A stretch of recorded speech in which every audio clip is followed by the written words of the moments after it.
We are in my basement workshop right now and we got some parts. These all just, well, not this one. These just showed up yesterday and I've got them all disguised so nobody can find out what they are. But we're not going to worry about those two just yet. Today we're just focusing on this. Now this should save my motor. Not really save it, that's kind of being dramatic, but it should definitely help out a lot. Yes, it is an eBay oil catch can, but what do you get when you get an eBay oil catch can? You got...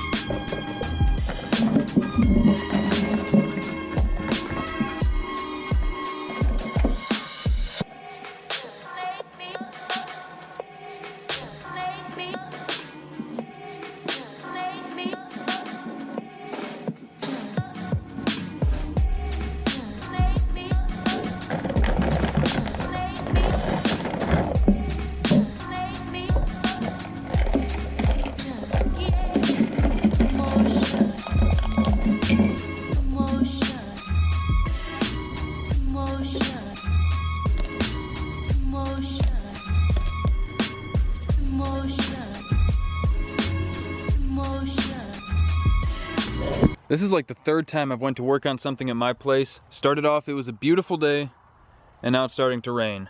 Hopefully that'll hold off long enough because this shouldn't take too long, but there is a lot of confusion around these. Now first off, what does an oil catch can do? It's kind of self-explanatory, it's right there in the name. It's a can that catches oil. Oh, I blew my intake off. I will get around to bead rolling those at some point, but that's the first time that one's ever blown off. Usually it blows it off right there. Anyway, this is a can that catches oil.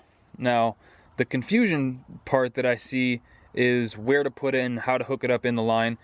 Now, the most common way I've seen these hooked up is the PCV off the back of the motor there, off the back of that valve cover that goes to the intake.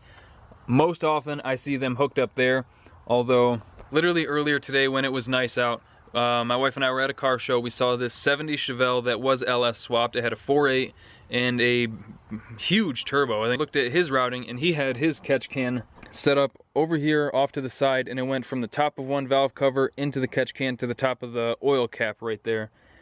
And I don't know, to me that it doesn't seem like it would really work. It would just be like a vent, so to speak, because there's nothing pulling air through it like when you have it hooked to the intake manifold.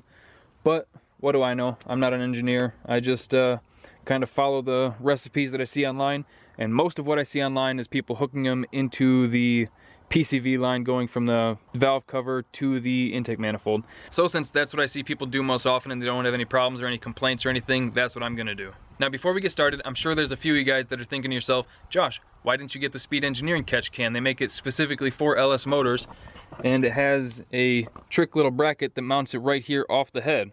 Because that Speed Engineering one isn't baffled, and for I think it's almost 60 bucks, I wanted to get something that was actually baffled. It's not necessary, but it's definitely a big improvement.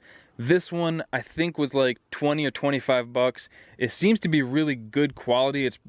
It probably feels like it's 5 pounds.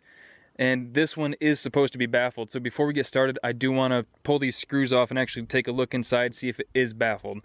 But generally speaking, this does look like a pretty good piece. Let's open it up and find out.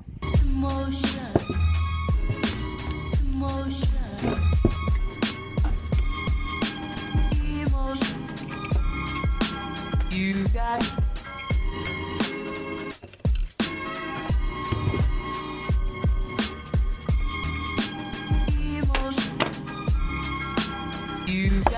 Nope, as you can see, it is open. I can almost fit my whole hand in there, so kind of got screwed, but it should be okay.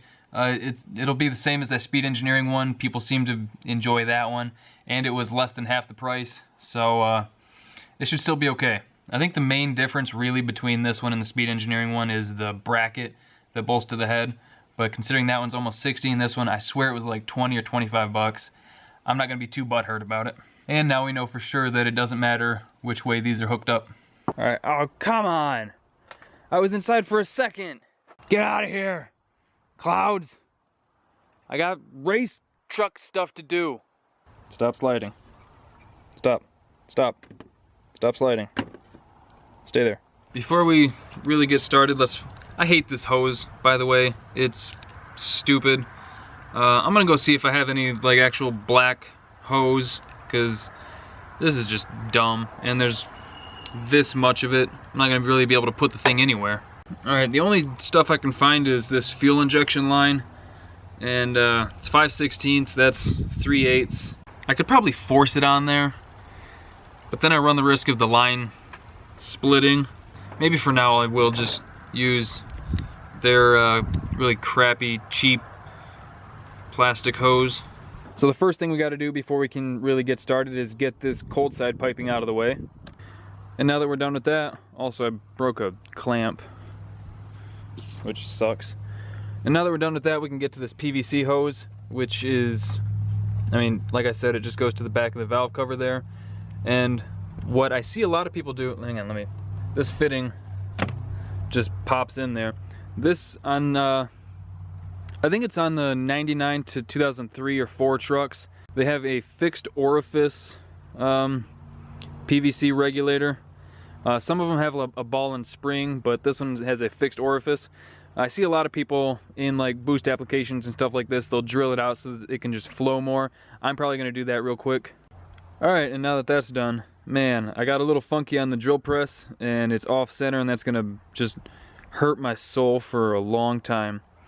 Anyway, I did go around and I cleaned up the burrs and everything off that, so don't worry about that.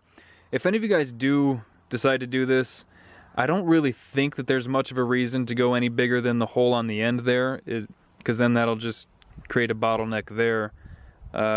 I would think that just doing another 3/8 hole would be more than enough. I'm just gonna put this on the line there, and then pretty much try to find a place nearby for now. Eventually I want to move it over to the other side, because there's a lot of stuff happening over here. The supercharger, the line lock, the ECU, the battery. And then once I got rid of the intake and everything, the stock intake, basically all that's over here now is just the coolant reservoir. Like, this could come out of there. It's not actually doing anything right now. So eventually I'm gonna get some longer hose and I'm gonna move this thing over to this side somewhere. Probably, I don't know, I might actually keep part of this metal here and screw it to that. But for now, just so we can get it on there, I'm just gonna use this. We'll put it somewhere. I'll run it for a couple days, see if it does anything, see how much oil's in it, and then we'll go from there. Alright, I finally found a place to put it. Obviously it's not ideal, it's not permanent, this is just a temporary situation, just so I can test it out, play with it, see how bad my blow-by and everything is. But I think this is going to work for now. All I got to do is just cut that hose, put a hose clamp on it there. This should easily reach to that top intake port there. That should be plenty. And then slap it all back together and we're done. So I'm gonna finish this up and then we're good.